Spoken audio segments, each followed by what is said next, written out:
Hello नमस्कार दोस्तों। बिहार दरोगा उत्तर पुस्तिका जी हाँ 17/12/2023 यानी 17 दिसंबर 2023 को जो बिहार दरोगा का एग्ज़ाम हुआ है फर्स्ट शिफ्ट में यानी फर्स्ट सीटिंग में, उस एग्ज़ाम का आंसर की जो है वो हम लेकर के आ गए हैं। जी हाँ, ये आंसर की और प्रश्न जो है ये स्मृति बेस पर आधारित है, तो इसमें छोटी मोटी त्रुटियां हो सकती है क्योंकि क्वेश्चन पेपर ले आने को नहीं मिला है। तो जो याद है या जो भी छात्र परीक्षा देकर आए हैं उनसे पूछने के बाद उन्होंने जो बताया है उसके आधार पर ये क्वेश्चन तैयार किया गया है। तो आप भी मिला लीजिए कि आपने जो है 100 क्वेश्चनों में से कितना क्वेश्चन जो है कंप्लीट किया है और सही किया है। तो चलिए देखते हैं। पहला सवाल था कि राज्यसभा में, जी हाँ ये सीरियल नंबर से नहीं हो सकता है, इधर उधर हो सकता है, लेकिन यही सब सवाल आए हुए थे तो आप लोग अपना मिलाते चलिएगा। राज्यसभा में मनोनीत सदस्यों की संख्या कितनी होती है? जी हाँ, राज्यसभा में कितने सदस्यों को मनोनीत किया जाता है? तो इसका सही जवाब हो जाएगा 12। जी हाँ, राज्यसभा में कितने सदस्यों को मनोनीत किया जाता है? तो कुल 12 सदस्यों को मनोनीत किया जाता है राष्ट्रपति के द्वारा। चलिए अगला सवाल देखते हैं। अगला सवाल था आप लोगों का कि मेवाड़ एवं मुगल की संधि कब हुई थी? जी हाँ, मेवाड़ और मुगल के बीच में जो संधि हुई थी वो कब हुई थी? तो इसका सही जवाब था 1615 ईस्वी में। जी हाँ, मेवाड़ एवं मुगल की संधि कब हुई थी? तो 1615 ईस्वी में हुई थी। अगला सवाल देखते हैं। नेक्स्ट सवाल आप लोगों का है कि विश्व पृथ्वी दिवस कब मनाया जाता है? जी हाँ, विश्व पृथ्वी दिवस कब मनाया जाता है? तो आपको पता होगा, बहुत इजी सवाल था ये। 22 अप्रैल को हर साल जो है वो विश्व पृथ्वी दिवस, अर्थ दिवस के रूप में क्या है, मनाया जाता है। अगला सवाल था आप लोगों का, ऑपरेशन गरुड़ किसके द्वारा चलाया गया अभियान है? जी हाँ, ऑपरेशन जो गरुड़ है ये किसके द्वारा चलाया गया अभियान है? तो ऑपरेशन गरुड़ को जी हाँ भारत का जो क्राइम ब्यूरो ऑफ इंडिया है यानी सीबीआई जो है ये चलाता है। जी हाँ, ऑपरेशन गरुड़ किसके द्वारा चलाया गया है? तो सीबीआई के द्वारा चलाया गया है ऑपरेशन गरुड़। नेक्स्ट सवाल क्या था? नेक्स्ट सवाल था आप लोगों का कि विधानसभा में, जी हाँ, विधानसभा में अधिकतम सदस्यों की संख्या कितनी हो सकती है? तो विधानसभा में जो मैक्सिमम सदस्यों की संख्या है वो आपका 500 हो सकती है। तो ये सही आपका जवाब था कि विधानसभा में अधिकतम सदस्यों की संख्या कितनी हो सकती है? तो विधानसभा में अधिकतम सदस्यों की जो संख्या है वो 500 हो सकती है। नेक्स्ट सवाल देखते हैं। नेक्स्ट सवाल था आप लोगों का कि रुपया कहाँ की मुद्रा है? जी हाँ, आपको ध्यान देना है, रुपया नहीं है, रुपया। ये जो है ये कहाँ की मुद्रा है? तो जो रुपया है ये इंडोनेशिया देश की मुद्रा है। जी हाँ, रुपया कहाँ की मुद्रा है? तो इंडोनेशिया आपका सही जवाब होगा। गलत से आप अगर भारत मार दिए होंगे तो गलत हो जाएगा, क्योंकि यहाँ पर रुपया नहीं रुपया है। तो रुपया कहाँ की मुद्रा है? तो जो रुपया है ये आपका इंडोनेशिया की मुद्रा है। नेक्स्ट सवाल देखते हैं। नेक्स्ट सवाल क्या आया था? नेक्स्ट सवाल आया था आप लोगों का, आप देख सकते हैं कि सियाचिन में पहली महिला अधिकारी कौन बनी थी? जी हाँ, सियाचिन में पहली महिला अधिकारी कौन बनी थी? तो शिवा चौहान आपका सही जवाब हो जाएगा। जी हाँ, कैप्टन शिवा चौहान जो है यह सियाचिन में पहली महिला अधिकारी बनी थी। या सियाचिन पर इन्होंने क्या किया था कि अपना मार्च किया था। तो सियाचिन में पहली महिला अधिकारी कौन बनी थी? तो सियाचिन में पहली महिला अधिकारी जो है वो आपका शिवा चौहान बनी थी। अगला सवाल देखते हैं। अगला सवाल क्या आया था? अगला सवाल था कि अन्नपूर्णा योजना की शुरुआत कब की गई थी? जी हाँ, अन्नपूर्णा योजना की जो शुरुआत है ये कब की गई थी? तो अन्नपूर्णा योजना की जो शुरुआत है वो आपका 2000 ईस्वी में किया गया था। जी हाँ, अन्नपूर्णा योजना की शुरुआत कब की गई थी? तो अन्नपूर्णा योजना की शुरुआत जो है आपका 2000 ईस्वी में किया गया था। अगला सवाल था आप लोगों का कि वीडा V1, जी हाँ, वीडा V1 की लॉन्चिंग किस कंपनी द्वारा किया गया है? तो जी हाँ, जो वीडा V1 है ये क्या है? ये इलेक्ट्रिक स्कूटी है और इसकी जो लॉन्चिंग है ये किस कंपनी द्वारा किया गया था? जी हाँ, भारत की कंपनी हीरो मोटोकॉर्प के द्वारा किया गया था, जिसको हम हीरो के नाम से भी जानते हैं। तो हीरो कंपनी जो है उस हीरो कंपनी ने वीडा V1 की लॉन्चिंग की थी। जी हाँ, किसके द्वारा हुई थी? तो हीरो मोटोकॉर्प कंपनी ने वीडा V1 की लॉन्चिंग की थी। और वीडा V1 क्या है? तो ये इलेक्ट्रिक स्कूटी है। जी हाँ, इलेक्ट्रिक स्कूटी। चलिए अगला सवाल देखते हैं। नेक्स्ट नंबर सवाल है, अलीनगर की संधि किसके बीच हुई थी? जी हाँ, जो अलीनगर है ये अलीनगर की जो संधि है ये अलीनगर की संधि किसके किसके बीच हुई थी? तो जो अलीनगर की संधि है ये अलीनगर की संधि आपका हुआ था 1757 ईस्वी में ईस्ट इंडिया कंपनी और सिराजुद्दौला के बीच। तो अलीनगर संधि ईस्ट इंडिया कंपनी और सिराजुद्दौला के बीच हुई थी और कब हुई थी? तो 1757 ईस्वी में हुई थी। आपका सही जवाब हो जाएगा।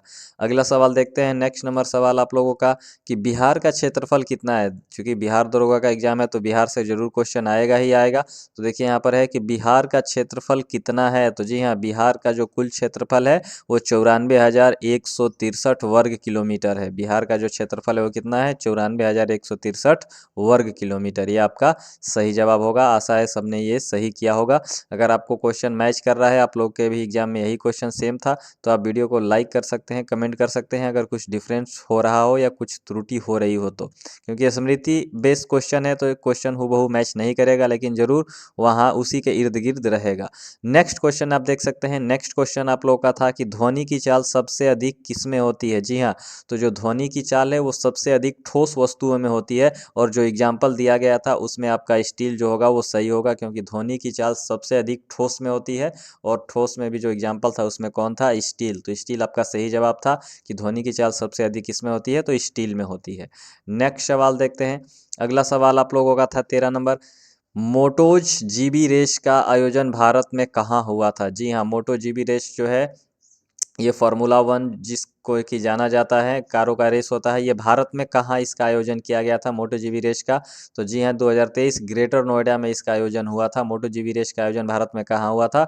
तो greater Noida is the right answer. Greater Noida आपका सही है, क्योंकि एग्जाम आपको जो ऑप्शन में है ग्रेटर नोएडा दिया गया था। तो मोटो जीबी रेस का आयोजन भारत में कहाँ हुआ था? तो ग्रेटर नोएडा में हुआ था। अगला सवाल देखते हैं। 14 नंबर सवाल है कि हवा में ध्वनि किस प्रकार की तरंग का उदाहरण है? जी हाँ, जो हवा में ध्वनि होती है वो किस प्रकार की तरंग होती है? तो हवा में ध्वनि जो है वो अनुदैर्घ्य तरंग होती है। जी हाँ, कैसी तरंग होती है? अनुदैर्घ्य तरंग। और हम जानते हैं कि तरंगें दो प्रकार की होती है, अनुदैर्घ्य तरंग और अनुप्रस्थ तरंग। तो जो सूर्य का प्रकाश है वो अनुप्रस्थ तरंग होता है, जबकि ध्वनि जो होती है ये कैसी तरंग है? ये अनुदैर्घ्य तरंग है। तो ये आपका सही जवाब था, अनुदैर्घ्य तरंग। अगला सवाल देखते हैं। 15 नंबर सवाल आप लोगों का है कि ब्रॉन्ज मेडल किन किन धातुओं से मिलकर बनता है? जी हाँ, जो ब्रॉन्ज मेडल होता है जिसको कि कांसा भी कहा जाता है, हिंदी में कांसा और इंग्लिश में ब्रॉन्ज बोला जाता है, तो ब्रॉन्ज का निर्माण यानी कांसा का निर्माण किन किन धातुओं से मिलकर होता है? तो तांबा और टीन। जी हाँ, Cu+Sn। शायद एग्जाम्पल में आपका यही था, Cu+Sn। यानी जो ब्रॉन्ज मेडल है ये किन धातुओं से मिलकर बना होता है? तो तांबा और टीन से मिलकर के बना होता है क्या? ब्रॉन्ज मेडल या फिर कांसा। अगला सवाल देखते हैं। नेक्स्ट नंबर सवाल आप लोग का 16 नंबर सवाल है कि मानव विकास सूचकांक को कौन जारी करता है? जी हाँ, मानव विकास सूचकांक को कौन जारी करता है? तो UNDP जारी करता है। जी हाँ, यूनाइटेड नेशन डेवलपमेंट प्रोग्राम जो है वो मानव विकास सूचकांक को क्या करता है? जारी करता है। तो UNDP आपका जो है सही जवाब था, UNDP। अगला सवाल क्या था? अगला सवाल था आप लोगों का कि प्लेइंग इट माई वे किसके द्वारा लिखी गई किताब है? जी हाँ, ये आत्मकथा है। प्लेइंग इट माई वे, और क्रिकेट के भगवान कहे जाने वाले उनकी ये आत्मकथा है, उनकी बायोग्राफी है। तो किसके द्वारा लिखी गई है? जी हाँ, सचिन तेंदुलकर के द्वारा लिखी गई है। प्लेइंग इट माई वे किसके द्वारा लिखी गई किताब है? तो सचिन तेंदुलकर के द्वारा लिखी गई है। और इसमें सचिन ने क्या है? अपनी आत्मकथा को बयां किया है, अपनी आत्मकथा का वर्णन किया है। नेक्स्ट सवाल देखते हैं। अगला सवाल है आप लोगों का कि रूस किस संधि के द्वारा प्रथम विश्व युद्ध से अलग हो गया था? जी हाँ, जो रूस देश था वो किस संधि के द्वारा प्रथम विश्व युद्ध से अलग हो गया था? तो जो रूस है वो ब्रेस्ट लिटोव्स्क संधि के द्वारा क्या है कि प्रथम विश्व युद्ध से अपने आप को उसने क्या किया था कि अलग कर लिया था। जी हाँ, रूस किस संधि के द्वारा प्रथम विश्व युद्ध से अलग हो गया था? तो ब्रेस्ट लिटोव्स्क संधि के द्वारा वो अलग हो गया था प्रथम विश्व युद्ध से। नेक्स्ट सवाल था आप लोगों का, ई सारस किस मंत्रालय की योजना है? जी हाँ, ई सारस जो है ये किस मंत्रालय की योजना है, किस मंत्रालय द्वारा चलाई गई है? तो जो ई सारस है ये आपका ग्रामीण विकास मंत्रालय द्वारा चलाई गई है। जी हाँ, किसके द्वारा चलाई गई योजना है? ग्रामीण विकास मंत्रालय द्वारा चलाई गई योजना कौन सी है? तो ई सारस। जी हाँ, ये आपका करंट अफेयर्स का क्वेश्चन था। नेक्स्ट सवाल देखते हैं। अगला सवाल, वास्को डी गामा भारत कब आया था? देखिए, अब इतना आसान सा सवाल भी अगर दरोगा में दे रहा है और आपसे नहीं हो रहा है तो ये बहुत शर्म की बात है। वास्को डी गामा कब भारत आया था? तो वास्को डी गामा जो है वो 1498 में भारत आया था। जी हाँ, वास्को डी गामा कब भारत आया था? तो 1498 ईस्वी आपका सही जवाब था।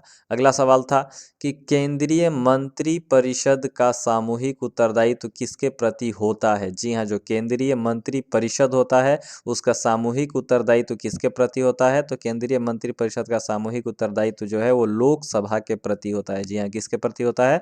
लोकसभा के प्रति आपका सही जवाब था। आपने भी सही सही जरूर मारा होगा। नेक्स्ट सवाल आप लोग देख सकते हैं कि कुद्रुमुख किस लिए प्रसिद्ध है? जी हाँ, कुद्रुमुख क्या है? एक जगह है और ये किस के लिए प्रसिद्ध है? कुद्रुमुख किसके लिए प्रसिद्ध है? तो जी हाँ, लौह अयस्क के लिए प्रसिद्ध है, क्योंकि यहाँ पर बहुत ज़्यादा मात्रा में लौह अयस्क पाया जाता है। तो कुद्रुमुख किस लिए प्रसिद्ध है? तो लौह अयस्क आपका सही जवाब था।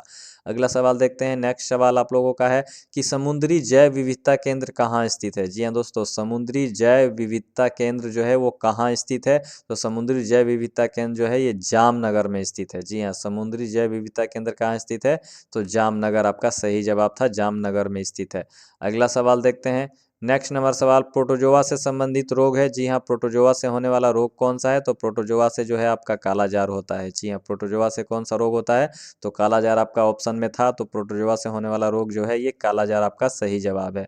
अगला सवाल देखते हैं 25 नंबर सवाल है आप लोगों का कि स्वावलंबन अभियान की शुरुआत किस सेना ने की है? जी हाँ, स्वावलंबन जो है अभियान है ये भारत की किस सेना ने इसका शुरुआत किया है? स्वावलंबन अभियान का। तो स्वावलंबन अभियान का जो शुरुआत है वो किया गया है भारत की किस सेना द्वारा? जी हाँ, नौसेना द्वारा। नौसेना यानी नेवी के द्वारा स्वावलंबन अभियान की शुरुआत की गई है। तो नेवी यानी नौसेना आपका सही जवाब था। अगला सवाल देखते हैं। अगला सवाल था कि मंगल पांडे का संबंध किस इन फैक्ट्री से था? जी हाँ, मंगल पांडे का संबंध जो है किस इन फैक्ट्री से था? जी हाँ, ये बहुत बार क्वेश्चन पूछा जा चुका है। तो जो मंगल पांडे थे वो 34वीं इन फैक्ट्री से संबंधित है। जी हाँ, मंगल पांडे किस इन फैक्ट्री से संबंधित है? तो 34वीं इन फैक्ट्री आपका सही जवाब होगा कि मंगल पांडे 34वीं इन फैक्ट्री से संबंधित थे। अगला सवाल आप लोगों का है कि अल हिलाल पुस्तक के लेखक कौन थे? जी हाँ, ये भी बहुत चलता फिरता क्वेश्चन है। अल हिलाल पुस्तक के लेखक कौन थे?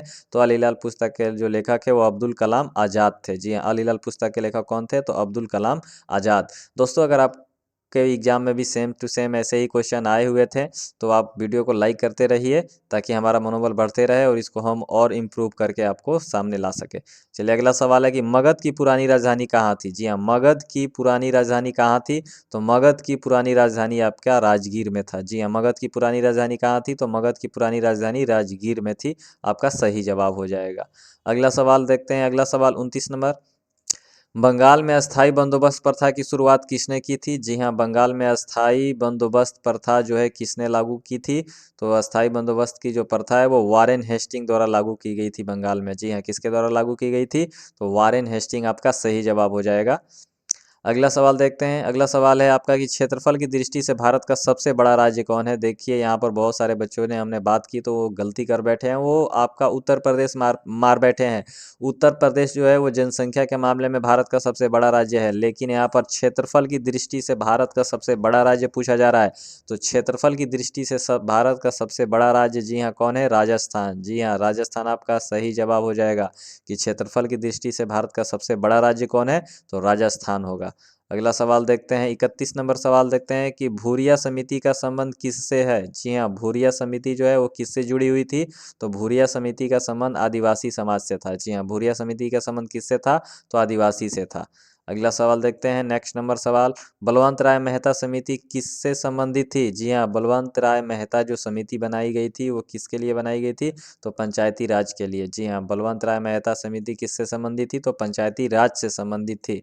अगला सवाल इसी प्रकार का क्वेश्चन आया था, आप देख सकते हैं। कोसी नदी गंगा नदी में कहाँ मिलती है? जी हाँ, कोसी नदी जो है ये गंगा में कहाँ मिलती है? तो बिहार के कुर्सेला में मिलती है। जी हाँ, कोसी नदी गंगा नदी में कहाँ मिलती है? तो कुर्सेला आपका सही जवाब हो जाएगा। ऑप्शन में कुर्सेला दिया था। तो कोसी नदी गंगा नदी में कहाँ मिलती है? तो ये कुर्सेला में मिलती है। अगला सवाल देखते हैं 34 नंबर सवाल है, नवीन जलोढ़ मिट्टी को क्या कहा जाता है? जी हाँ, नवीन जलोढ़ मिट्टी को क्या कहा जाता है?